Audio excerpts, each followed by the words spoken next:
Okay, well, I mean, I think the first part is Drake, obviously, especially after the fourth inning. He tried to find the first few innings. They weren't easy, but once he got out the fifth and got through, I think it was a 1, 2, 3 inning, very clean innings after that, even at the end, even though there was some delays because of the reviews, but he just left it on the field, and he did what he's done for such a long period of time. Is he's a kid that described as a gun guy, but he doesn't break, and that was the case tonight. And we certainly got some pretty good offense too, beginning of the game, and then towards the end too. We felt like we could break it open, but their pitching was pretty solid, and we did what we needed to do in order to win it. Okay. They can hit. They can hit. That's a potent lineup for sure. It starts at the top. Canzone's a very good player, and then you saw some of that tonight. There's some very physical kids inside that lineup, and if you miss in the middle of the plate, they're going to get you. So I thought he did a good job of getting out of innings and really neutralizing them at the end, but that's a tough offense to stop. Tim, when Drake said, I'm staying in, I'm going back out there, what gives him how has he earned the right to say that? How do you know he's telling the truth, that he can go back out and pitch well? Drake's a little bit more bold right now than he is during the game, but to his credit, you as you mentioned, you earned that right. You get the innings were going a little bit quicker. Now, as we got towards the end, Kinger was up, and we had him ready to go, and he was probably a hit away from being taken out. That was as deep as we needed to really run him out there. But what he said is true. He allowed us to keep the cars in the garage and not use any other pitchers, and he did earn the right to finish that game if he could within reason.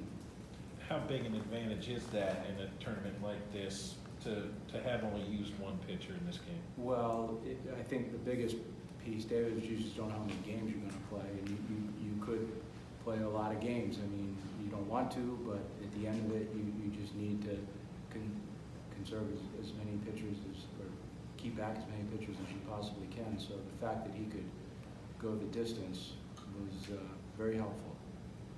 Tim, early on when you sent some guys down to the pen and the base runners were piling up, how close were you to pulling the trigger, and what was it that he did differently, I guess, from that point on? I don't know if we were close to pulling the trigger, but if he couldn't get through that inning after, then we needed to have someone down there ready to go. So Eater was down there, and I think Hickman went down, but Drake has done this before. He's one of those guys who's, he's able to find himself in the fourth or fifth, and once he finds himself deep into the ball game, he's been very good at going the distance. More questions, Adam up front. Do you know who you're going to throw today? Can you say tomorrow, who you're going to throw tomorrow? I'm not trying to be sneaky I've got to talk to Brownie about it. We've got Rocker ready to go, Hickman ready to go, not Raby yet, but it's probably going to be one of them. Joe in the back. Go ahead, Chris. You've been a creature of habit. I mean, 1, 2, 3, a lot of times, regular season, postseason. What would be the reason that you would maybe go with somebody besides Kumar tomorrow? Would it be matchup dependent, or what are you thinking there? Yeah, it'd probably be matchup dependent more than anything else. And Hickman threw last Tuesday. I think we were thinking of starting him. It wasn't a sure thing that we were going to start Drake, and we communicated that to the kids. But I think it depends on the matchup. Tim, just wonder what you thought of the atmosphere tonight. Do you sense excitement in the city about this team right now? Well, yeah. I mean, it's good to look up there and see the seats filled, and the music was very good. I mean, you could catch a lot of people moving, which is nice to see. If they're not moved by us scoring, then they're moved by sound, and that's always good to see.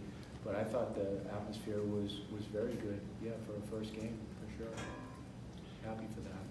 Harrison Ray made a couple of really good tags on the stolen base attempts, had the tough catch in shallow right. Was this a particularly good defensive game for him, or have you seen that kind of stuff all year? He's gotten better for sure, and those plays, those 2 double plays, the strikeout, throwout, those were tough tags, and he stayed with both plays. The catch, as you mentioned, was a tough catch too, because he was going into the outfield. He returned the ball back to the catcher well. He's played well. He and Marty have really improved as the season has progressed. Marty made some nice glove plays tonight too. We made a couple of botches, but I think for the most part we played good defense. We had to, otherwise that game could have been broken open early. One or two more questions. Joe or Just following up on that, Tim, the overall defensive performance of this team, how important has it been and how, I mean, is it surprising given the moving around that you've done? I think so. That was the part that I was concerned about in January. That kept me up a lot. Just thinking about what we're going to do at those other two spots, and then really Harrison, Marty. When I sat him down for those 4 games, that's when we moved Harrison back over to second base, and that was kind of. It did a favor for both guys. It moved Harrison to second for the rest of the year and put Marty over at third base. And once they started playing with a little bit of rhythm and confidence, then that became our infield. But they've been very solid. And Julian had not made an error throughout the year until tonight. So, and me too. Rains it pours. So, anyway, they've been pretty good. Dave? Momentum being what it is this time of year, I asked JJ to answer both their runs in the first 2 innings and actually win those innings. How important was that? It was important, especially in our first game, because everyone is, I don't care what anyone says, there's some butterflies, there's some nervousness. It's just the first game of a tournament. But once you start playing through it a little bit, then people start to even out a little bit. So to your point, winning both those frames and winning 5 frames during the course of the game, they were important to neutralize just the environment at the time, because you could see Ohio State came out with a lot of confidence. They are a good team. That freshman on the mound is very good, and had things not gone that way, the game changes for sure. One more question. Thank you, Coach, very much. Thank you.